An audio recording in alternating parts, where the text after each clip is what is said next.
Hello and welcome along to another episode of this FM22 story, The Head Coach, with me, Daniel. We're back today for part 68 and things are going pretty averagely at the moment. We face Manchester United and Everton in the Premier League as we've got another 3-game week here. And to be honest, we're just starting to drop off again. We're struggling when we've got lots of fixtures and the European hangovers are very real. We're playing two sides, of course, that finished in the top 7 last season, albeit Everton not quite up to speed yet. So if you're looking forward to seeing how we get on with a crucial injury that has cost us in recent weeks, then please do put a thumbs up on the video, subscribe down below for daily FM22 content. We've got 2 long-term stories, and this week we've got a little selection of mini training guides. You can find the first one in the eye above if you haven't seen it. But thank you as always for your incredible support here, the Twitch channel, the football podcast, a lot. It really does make a difference. The issue though is that for the last month, we've experienced what we said we couldn't afford. If we keep getting injuries in crucial areas, we aren't going to be able to compete for the top of the league or in the Champions League, in the Cups, whatever else. And so it's proven. Thankfully, the Champions League job was already done, which is why we've come back a little later. We were guaranteed through on 9 points after match day 5, and 8 would have been enough come the end of it. But let's have a look at the schedule to see what's been going on. You were with me a few games ago as we hosted Real Madrid and Chelsea. Remarkable comeback in the London derby after a 0-0 draw, a respectable one against Real Madrid. We followed it up with a 2-1 win against Swansea. Chris Tipple and Gaetano Castrovilli getting the goals there. It's a late winner again as we finished strong. At home to Monaco, we wrapped up Champions League qualification with a 1-1 draw at home. Abdou Diallo got the goal there, Boadu cancelled it out before the break, but in a low-scoring group it was enough. If I show you the table, 8 points would have been fine. We could have lost that Monaco game and still got through. And even Real Madrid won it on 11. It's hardly a great group. And maybe those 4 teams being more even, we looked at it as a group of death. Maybe it was actually helpful because everyone was picking points off each other. We did, though, have another European hangover, a 2-1 defeat away at Tottenham. And one of the things I've noticed this year, with the exception of the Liverpool game there, all of our poor results after European games have been away from home. We've really struggled to react when we've been on the road, and that's somewhere we were so strong last year. So it was Isaac and Leo who got the goals there. No sign of Arian Kalantari, which I found a little weird, but Abdul Qadir scored our goal. In the following game, though, we bounced back with a 3-0 win at Southampton. I actually took a risk here because we had fatigue, we had morale problems. I took the whole first 11 out bar Grabara, and I put in a complete backup team, as you can see. Brian Mbuemo made his first start for over a year and a half. Of course he scored. Hinostroza barely played a game for us off the bench. He's on the transfer list, scored a goal for us, and Alan Rios got the opener with a brilliant solo strike. At home to Brighton, we won the derby with the first team refreshed. Boyer and Lenormand getting first half goals to wrap that up. But then back-to-back defeats. The reserve side against Bayern Munich. Rosic was man of the match in a 4-2 defeat, which tells you all you need to know. Rios and Tipple did get another goal each though.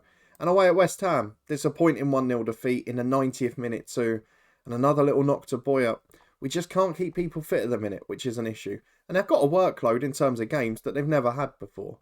If we go to the medical centre, one of the reasons the goals have dried up a little bit is because Tyrese Campbell's been out for a month now. He's missed the last 4 or 5 games at least. Let's go and have a look at his form. He has missed... Oh, it's more than that. He's missed 7 games now.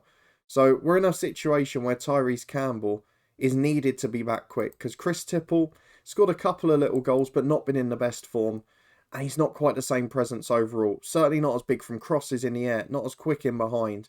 He just hasn't got that all-round game that Tyrese has. So hopefully he'll be back soon. But we are back 2 days early before the United game because we have got a Champions League draw. Now we finished second in the group, so we aren't seeded. We'll be playing one of the 8 group winners. The seeded teams, they're behind my head, so I'll tell them to you. Atletico Madrid, Ajax, Arsenal, Manchester City, Manchester United, Milan, Real Madrid and Leipzig. So it looks like we're going to get one of Atletico, Ajax and Leipzig based on that. Oh, or Milan, we can draw them too. So which one of the 4 will it be? Let's find out. Let's draw the first team. Barcelona out of the hat. They will be facing Manchester City. Next is Inter Milan. They will be facing Real Madrid.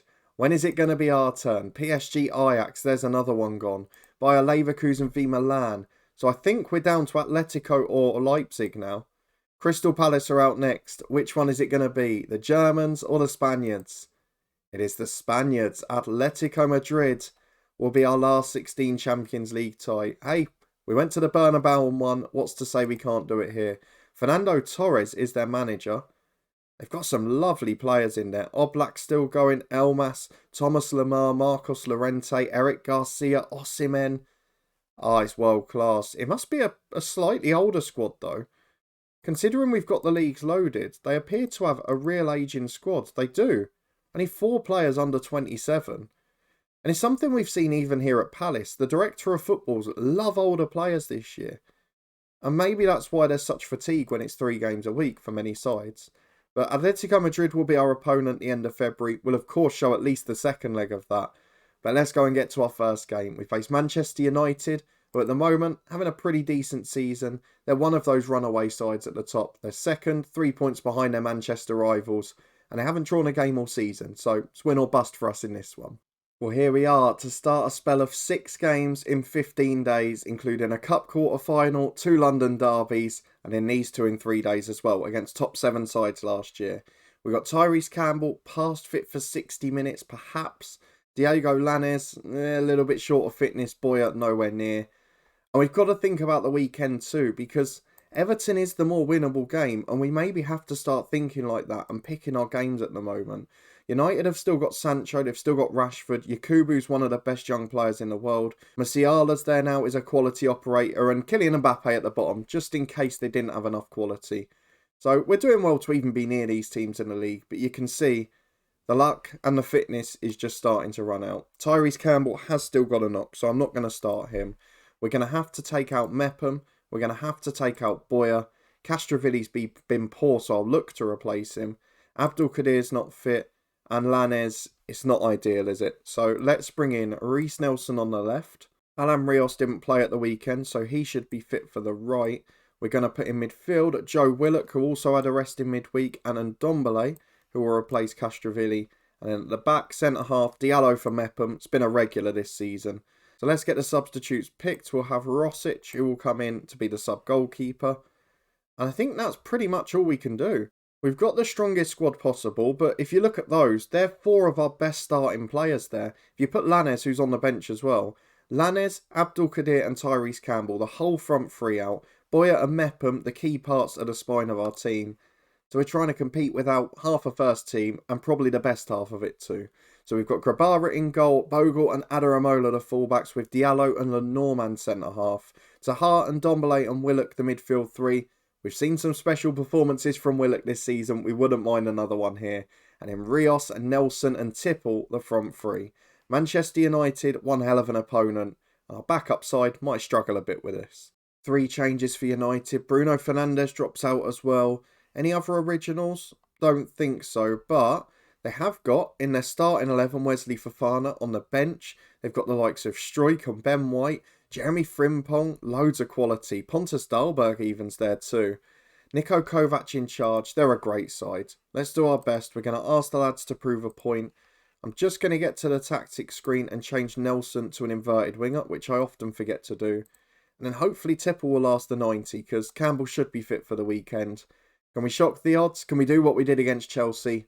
Or are we ultimately going to be found out here? Because I don't think we're strong enough to get a result. Well, we're back in the 5th minute as we've got possession in our own defensive third. It's worked out to Tahar and Willock, and now Tipple. Down the right he goes, just having a little drop off in confidence recently. Scored a couple of fairly unimportant goals, but otherwise been non-eventful in games. Though Ndombele nearly puts a cracker in there. Good effort from 25 yards. He has been transfer listed as per the staff meeting.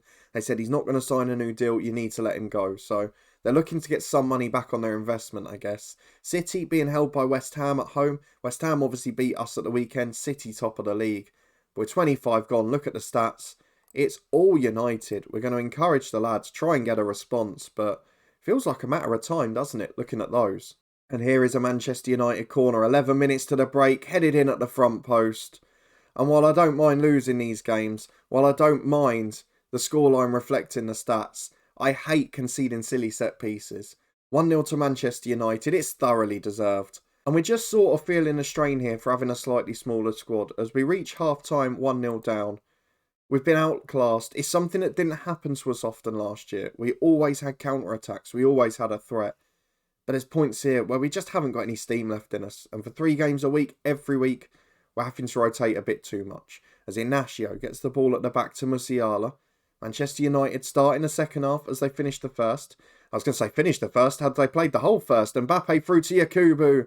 Good save, Grabara. And again, we're 1-0 down and he's man of the match, which tells you everything you need to know. It's a corner kick for Kylian Mbappe to the back post. Lenormand heads clear as far as Willock. He brings it down. Runs to his left. He's not got much support at the minute, but it would be one hell of a smash and grab if we scored. Willock gets to the byline. Chance to cross. There's 4 in the box. And Ndombele goes all the way back to Teo. Back to Ndombele again. Goes to Taha. And United have got men behind the ball there. It just peters out. We're lacking that ruthless edge. We're lacking a Tyrese Campbell. And we're lacking a whole front three. As Lenormand comes over halfway through to Alan Rios. Hits the woodwork. I think it was offside anyway. Nothing given, it's a goal kick, so perhaps we got away with one there. As Taha gives it to Lenormand at the back.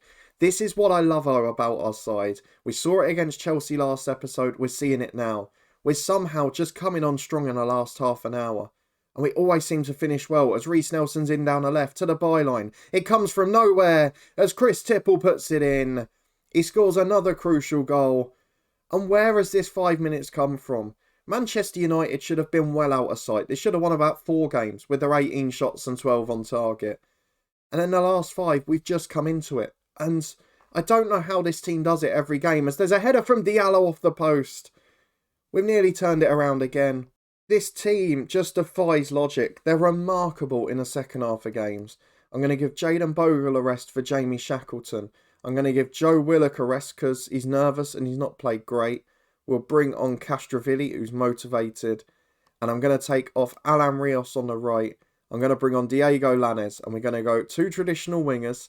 Let's get to the byline and get balls in. Because the last 10 or 15 minutes, that seems to have been pretty effective. 20 minutes to go. It's 1-1 at Selhurst. And again, we're finishing our game strong. Which is something we continue to do that I just can't explain.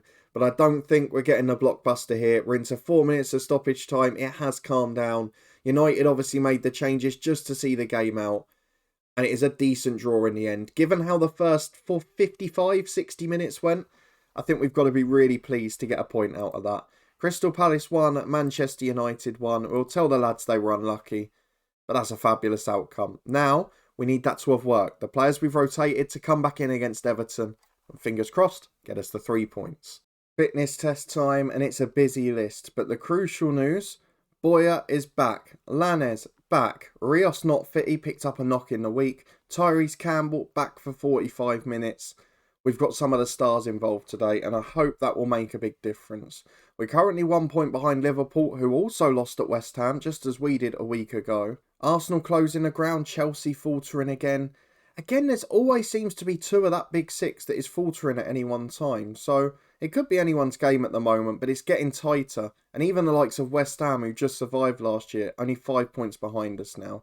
So it is important for us that we get a win so we can look up, move into that top 4, or at least a point so we can look ahead of ourselves rather than worrying about what's coming below us. So let's go into the tactical meeting. I'm guessing there's going to be a lot of changes. We'll be back in a moment to run through the 11. Hopefully, a lot stronger going forward.